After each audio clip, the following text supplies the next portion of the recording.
Hi, my name is Sergio Mesa.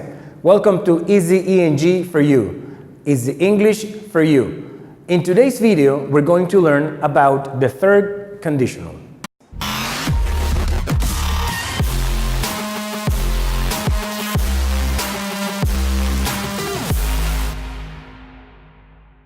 My students are always worried about the conditional sentences, and they're not quite difficult at all. They are really easy.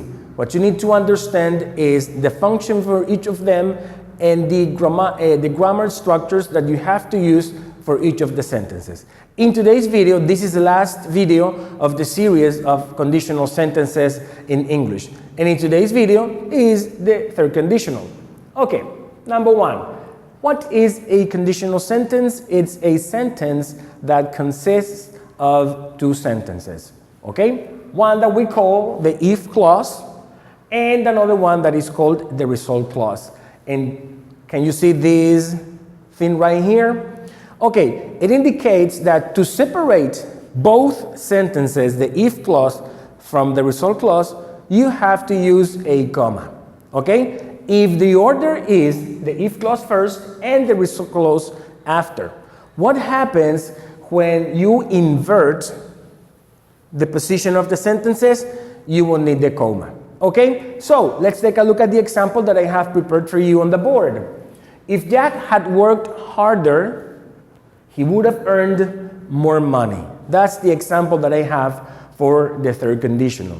Now, can I invert the order of those two sentences? The answer is yes, absolutely, no problem. So I can start by saying he would have earned more money if he had worked harder. No problem. And in that situation, the comma is not needed. And the reason is because if is joining the two sentences together.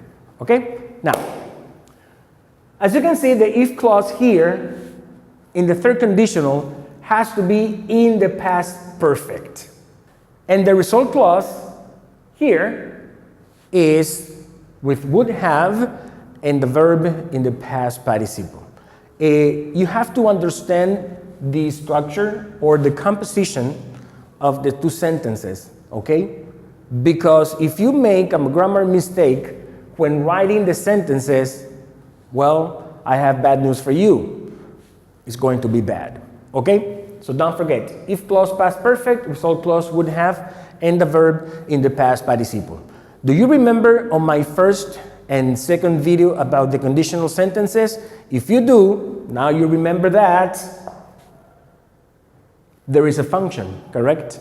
And the function is what it's going to tell us about what to use it for. What is the usage of this conditional sentence? Now, the third conditional, just like the second conditional, talks about imaginary situations, or basically, or in other words, you can describe what would you have done differently if circumstances had been different.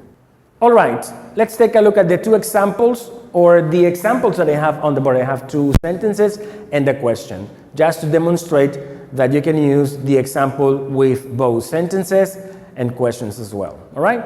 First one, I would have bought that laptop computer if it had been cheaper. What am I really trying to say here? What I'm saying is, number one, that I didn't have enough money to buy it, and number two, that I didn't buy it. Now, if I had had more money, what do you think the result was going to be? Very simple, right? Okay, I see that you understand the point. Number two, if Liz had had more time, she would have gone to the barbecue. What is reality here? That Liz didn't have much time. Therefore, she didn't go to the barbecue she was invited to go to. Okay? Now, like I said, with questions, there's a question right here. What would you have done if you had won the lottery? Okay? I would have bought an apartment. That is the answer.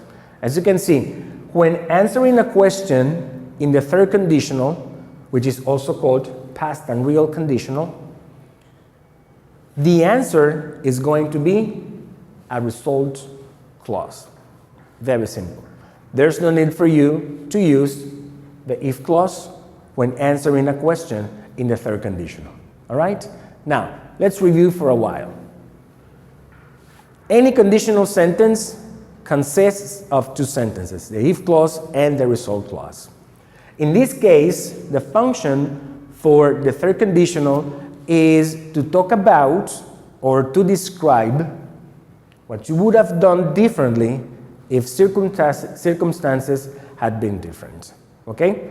Now, something else that you can do when using conditional sentences in English is that you can start by using the if clause, all right? Then using a comma to separate it from the result clause. Or you can invert the order. And remember, when you invert the order, which means we start the sentence by using the result clause first, there's no need for the comma because if is going to join the two sentences together. Very simple. Didn't I tell you that? Okay. If you liked the video, don't forget to subscribe to the channel. It's the ENG for you because English is very easy. Okay?